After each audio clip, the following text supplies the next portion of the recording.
For today's lesson, this is the Apprentice Stage, and we're going to start working on innovative improvisation. This is the third week in the month. It's November 21st, 2024, and we are going to be practicing how to improvise simple pieces. I'm going to show you as an example from my book, 100 Left-Hand Patterns. We're going to talk about how to start improvising and playing around with a fake book. And then I'm going to show you simple ways. This is my book, Variations on Mary Had a Little Lamb. I'm in the process of redoing this book, coming out with a second edition. But I came up with 9 different variations of Mary Had a Little Lamb. And then we talk about how to improvise other pieces like Twinkle, Twinkle, Little Stars. Let me quickly check the sound settings, make sure everything is looking the way it should. Make sure on different channels everything is looking okay. I think it sounds good. I think it's looking okay. Good. All right. I'm going to go to the overhead view right now.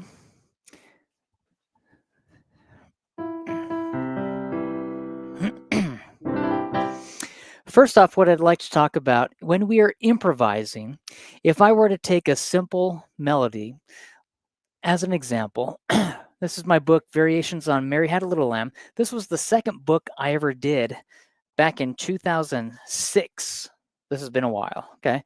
I'm redoing this book right now, but I want to show you how to take Mary Had a Little Lamb. So here's a simple version of Mary Had a Little Lamb. We're going to talk about how to take a simple song like Mary Had a Little Lamb and how to jazz it up. This is Mary Took Her Lamb to a Swing and Jazz Club. And then I also have Mary's Lamb Had the Blues. And then we went through and did Mary Took Her Lamb to a 50s rock concert, okay? And then I went through and came out with Mary and Her Lamb Live with Indians. Now, I've had people who've criticized me because I used the word Indian. I'm actually Mohican Indian, Native American.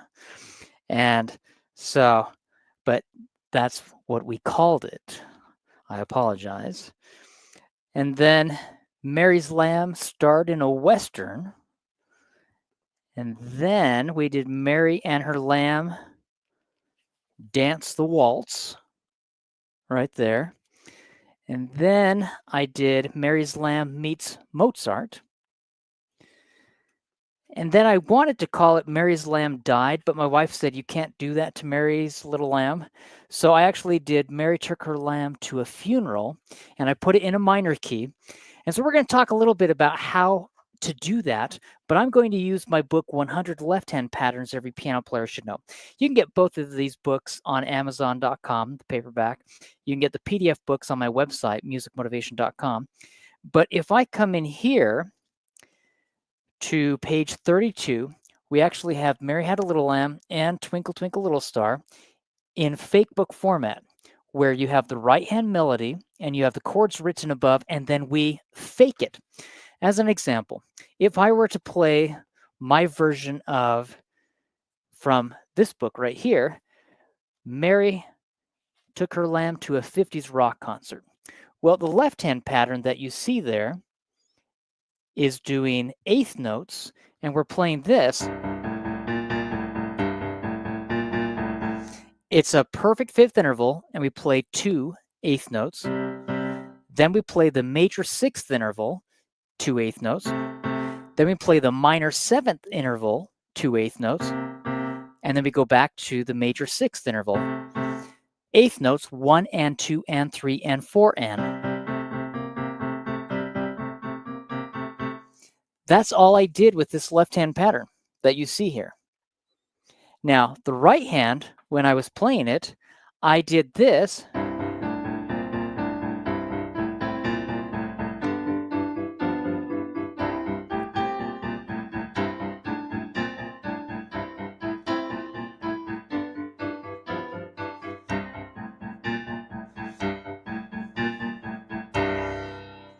Pretty simple, not too difficult.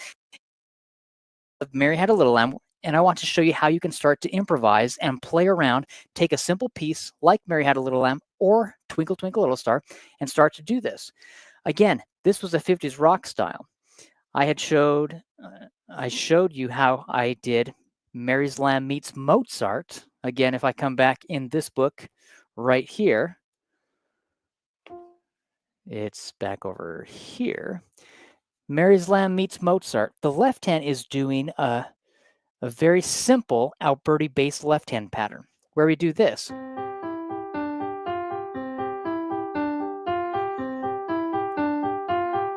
Okay, very simple. Let's see. You would like to hear the Twinkle Twinkle Little Star variation. I'll show you Twinkle Twinkle Little Star. Okay, doing the same variation. Here is Twinkle Twinkle Little Star. Now I'm doing the 50s rock pattern. The 50s rock pattern was this again. Okay, I could do this.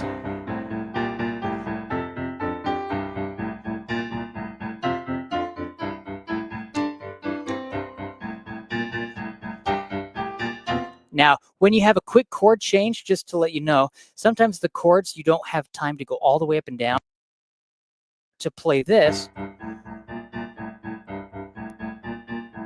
If you have a quick chord change, sometimes you may only have time to do this.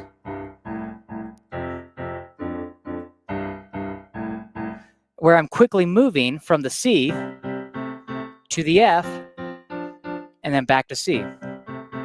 Okay, but watch.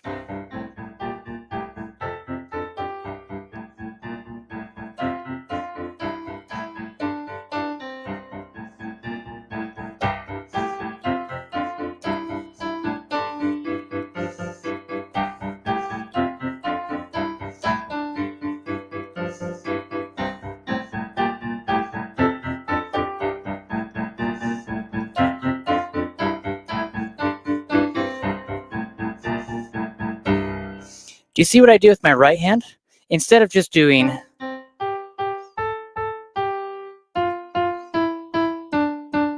that, I kind of changed the rhythm to make it a little more rock sounding.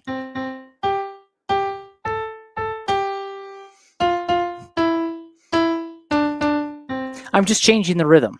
With the right hand, I'm still playing the exact same melody. I haven't embellished the right hand. Thank you. Oh, you're welcome. That's why those of you who are on, you can actually tell me what you want me to do or ask questions, and I'll try to do the best I can to help you. So if you have a question and you're watching this within the course, let me know, and then I can answer your questions for those of you who are watching this within our course.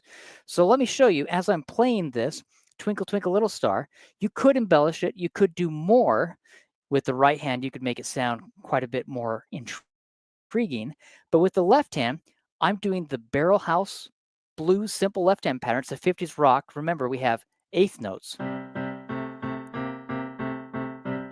We could change that pattern, and we could, instead of just doing straight eighth notes following the perfect fifth, major sixth, minor seventh, we could do this. Do you see the difference? One, we went straight up, and the other one, we started here, then we went and played this once, and then went back. So we're always returning back to that perfect fifth. See the one pattern, and the other pattern. I actually have both of those patterns in this book. If you go into 100 left-hand patterns, we have two separate patterns. Now, what is fun about it, if you go into the jazz, blues, boogie woogie left-hand pattern section, the first pattern I showed you was actually, let me come back over here. So look at this pattern. This is that variation that I talked about. And then this pattern is the first one that I showed you. How we have 1 and 2 and 3 and 4 and. See that pattern? All eighth notes. This is a variation of that pattern, but it's fun because you're doing this, or you can do this.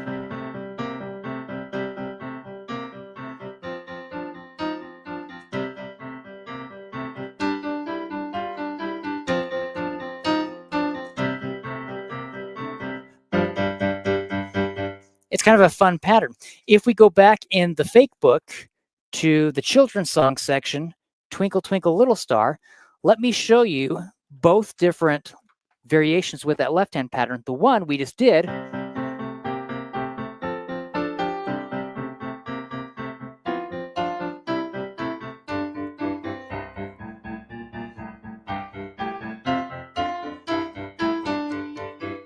okay, that's the one variation. The other variation is where we do this.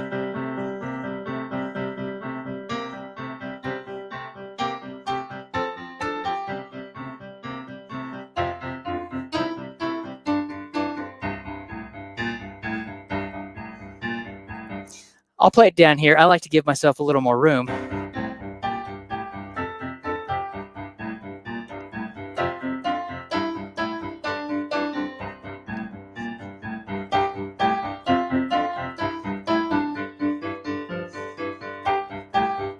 Now, again, we're doing the quick chord changes.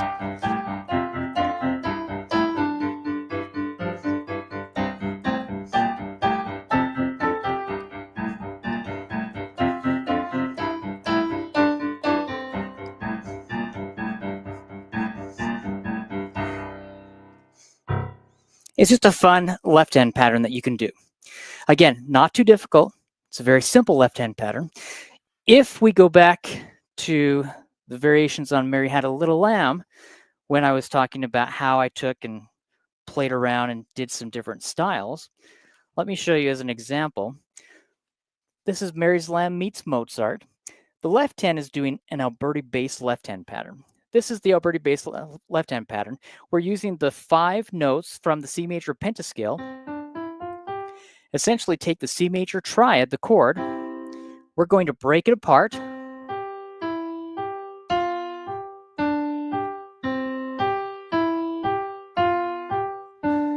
Okay, we're taking those 5 notes and we are breaking them apart.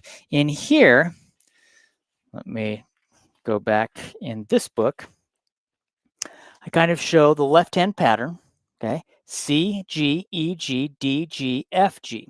It's just a left-hand pattern. At the very top, I kind of show what the right-hand melody is doing. Now, this is a left-hand pattern. It's known as an Alberti bass left-hand pattern. That's what we're doing, okay? Down here at the bottom, I even put, for a teacher's note, the left hand is playing the Alberti bass left-hand pattern. The Alberti bass left-hand pattern, Mozart loved using the left-hand pattern. Alberti, actually, he was a gentleman. His last name was Alberti. He lived in Renaissance time period. He was actually a contemporary of Leonardo da Vinci, great musician, but he would do this with his left hand, wherever you start, and he would do different variations with those patterns. And it became very popular, and Mozart loved using it. Again, if you go back into this book, and we're going to go to, I believe I have it in the basic left-hand pattern section. If you go, well, I guess I should find where it is first. Aha, pattern number 7. This is found on page 9 in the book. Right there, I even say this is an Alberti bass left-hand pattern. Okay, we're using the notes from the C major pentascale, C, D, E, F, G. Notice how we play C, G, E, G, D, G, F, G. And then we can do that as eighth notes. And again, you can play C, G, E, G, F, G, D, G, or you can play C, G, E, G, D, G, F, G, and just change the order. Or do the D first. The pattern I present and demonstrate is this. C, G, E, G, and then we play D, G, F, G. So that's the pattern I show right there.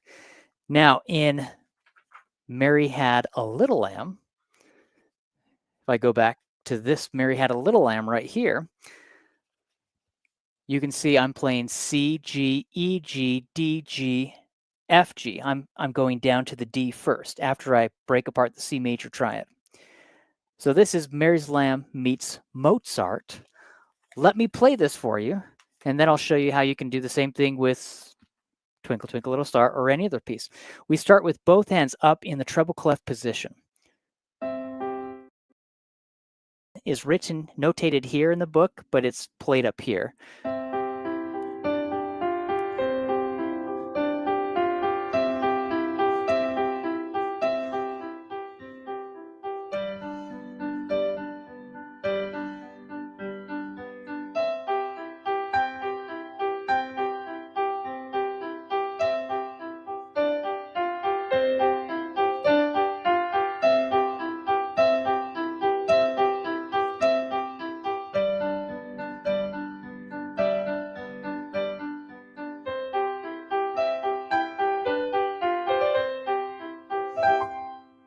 And I had to, just for fun, I had to throw in that actual little section from Mozart because it was just a fun little Mary's Lamb meets Mozart pattern.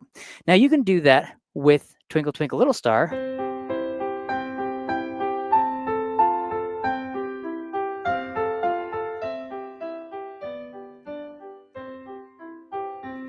I just changed something with my left hand. Instead of doing this and coming down to F or G, did you catch what I did? Those of you who are watching and paying along, paying attention to everything I'm doing, I did an inversion. I played this, and I just did the broken triad, breaking the chord apart, and then I did the F major chord in second inversion, right here, and then I did the G major chord in first inversion, right here, and that's what I was doing as I was playing that.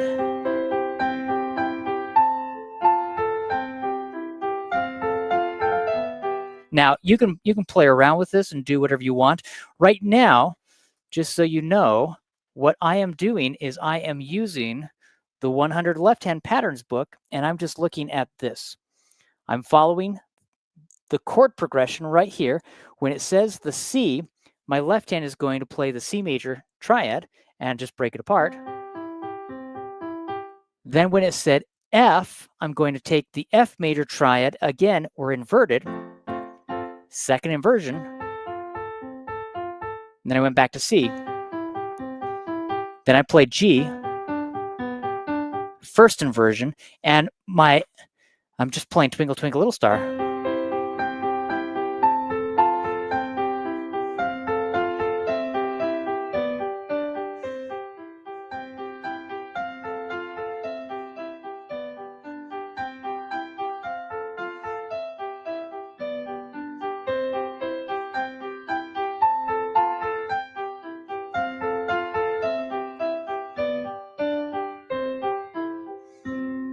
It's very simple. I'm taking these simple patterns and then showing you how you can start to play around them. Now that's Mary's Lamb meets Mozart, Twinkle Twinkle Little Star meets Mozart, okay? And again, I didn't change the right hand at all. You could embellish the right hand.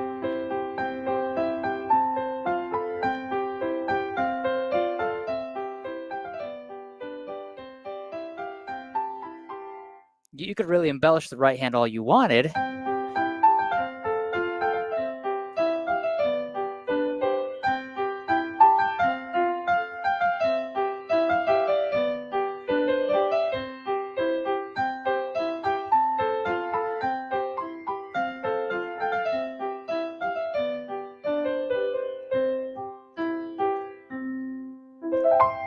Okay, it's simple to take some of these patterns, and again, what I'm trying to show you is you can take these patterns and you can start to do this.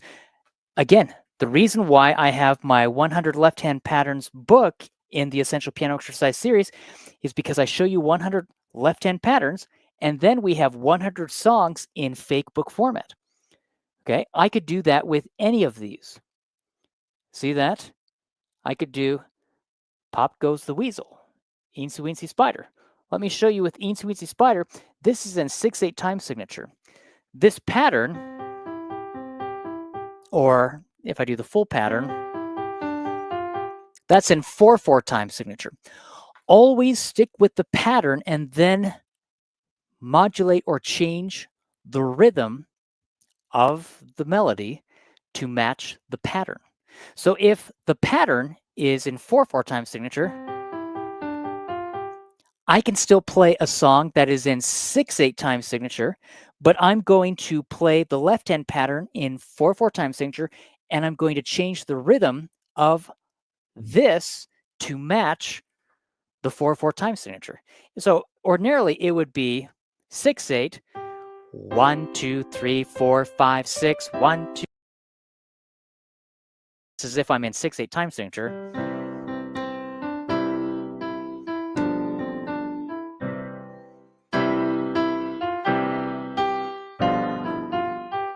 Ordinarily, that is 6/8 time signature. Well, when we're doing this in 4/4, I want to stick with that pattern. So I'm going to put the melody in 4/4 time signature. Put the left hand to get the left hand going. I'll come down here.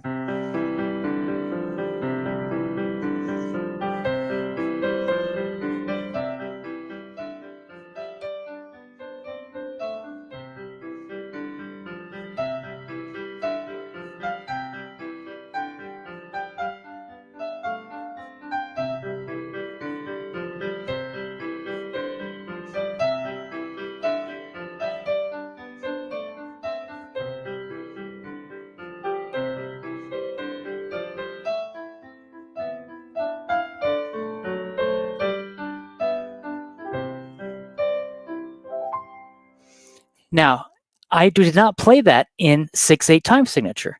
I played it in 4/4 because the left hand is in 4/4. The left hand is in 4/4 time signature. If I wanted to play something in 6/8, let's say I wanted to do something in 6/8. Well, this left hand pattern, if I did 1, 5, 8 and just repeated that over and over again, that's 6/8. 1, 2, 3, 4, 5, 6. 1, 2, 3, 4, 5, 6. See that?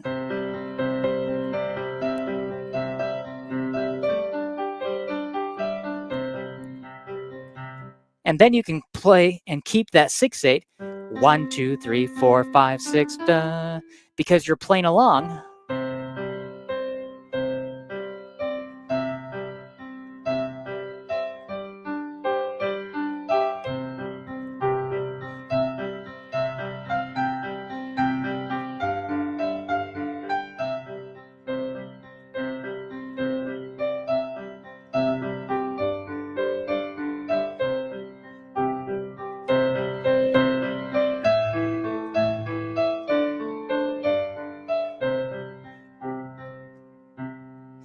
If I did the 50s rock pattern, well, I can't do 6/8 with the right hand.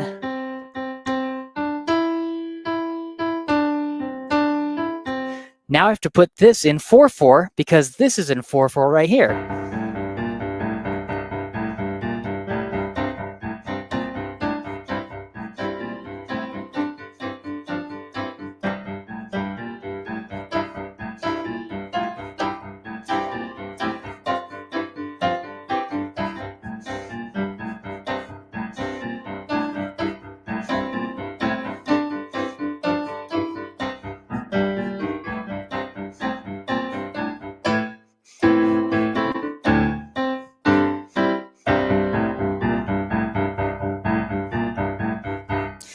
I am trying to do everything I can to restrain myself from embellishing the right hand because I know this is the apprentice stage.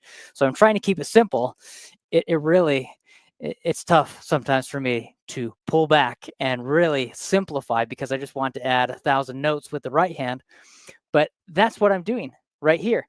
Always, whenever you're taking any of these and you're arranging any of these pieces. Now, those of you who are attending and watching live, let me know. If you have something you want me to arrange and you have my book, look through the book and then let me know. Tell me what page number it's on because I may or may not have all of the page numbers finished. But, if you wanted this, Dvorak, Largo, New World Symphony.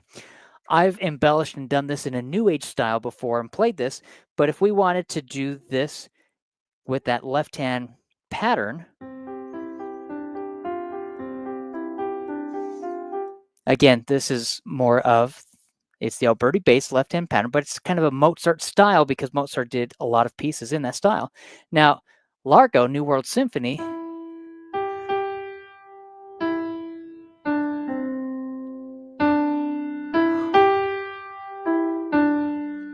we're doing that piece, and of course,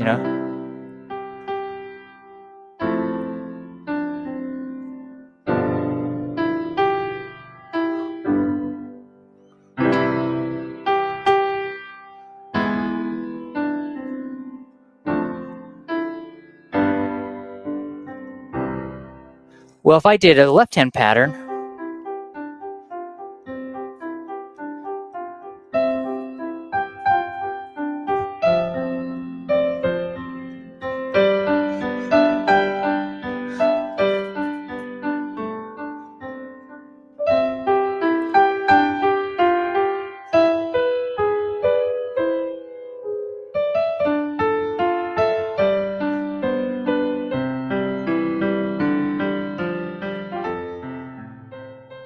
do you see what I'm doing? I'm taking this Largo New World Symphony, and all I did was change the style to do the Alberti bass left-hand pattern.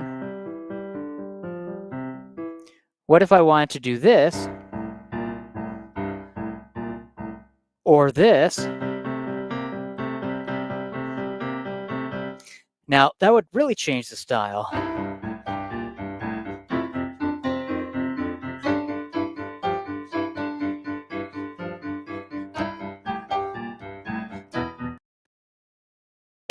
And I did throw in a few crush notes, okay, where I was kind of crushing the notes, but I'm changing the style completely.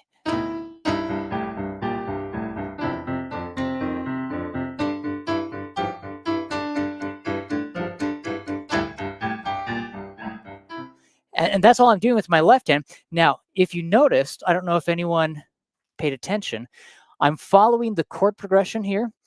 This says E. That's an E major chord, not E minor.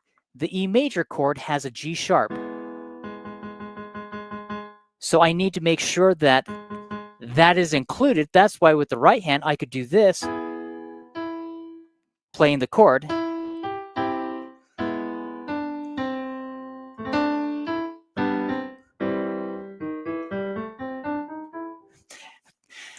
I should really come out with some jazzed up classical albums. I would have a lot of fun doing that. Actually, I have some books where I'm going to be coming out with some classically arranged pieces in a new age contemporary style where I take well-known pieces. This is even going to be one of them, but I make it really flowery and beautiful, but I give it some modern new age style and nuances and sounds. But I should come up with a jazz one. I think that would be a lot of fun to actually take all of these pieces and then start playing around with them. When I was younger, my teachers hated when I would do that. I had a few teachers that liked it and thought it was great, but I had teachers who would do why? I know. I had teachers that would say, if Beethoven were alive, he would roll over in his grave if he heard what you were doing. Okay, that's what they did. When they were alive, they would embellish and change and arrange each other's music. If Beethoven were alive, he would actually love it. I'll tell you what he would do. He would watch what I had done, and then after about a minute or two, he would kick me off the piano, and he would say, let me show you how it's really done, and he would outdo what I had even done. I'll show you just an example what I did that anytime I learned any of my I was classically trained, and I love classical music, but I would learn my piece perfectly, and what I would do is I would learn it perfectly. I'd go perform it for the teacher perfectly, but then when I played it perfectly at the very end, by this time I also had played around with it. So then I would say, now before we move on to the next piece, let me show you what I've been working on my own. And my teachers, after the first few times, would realize, oh no, Gerald, And I would play it perfectly the way they wanted, but then I would do this as an example. So everyone is familiar with this piece by Beethoven.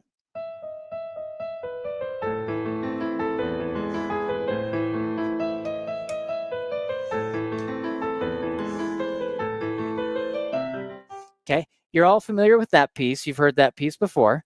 Well, I would do something like this.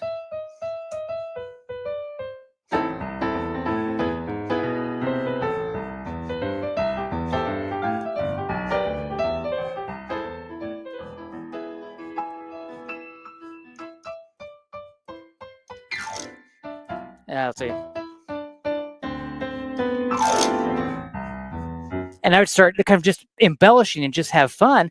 But it was one of those.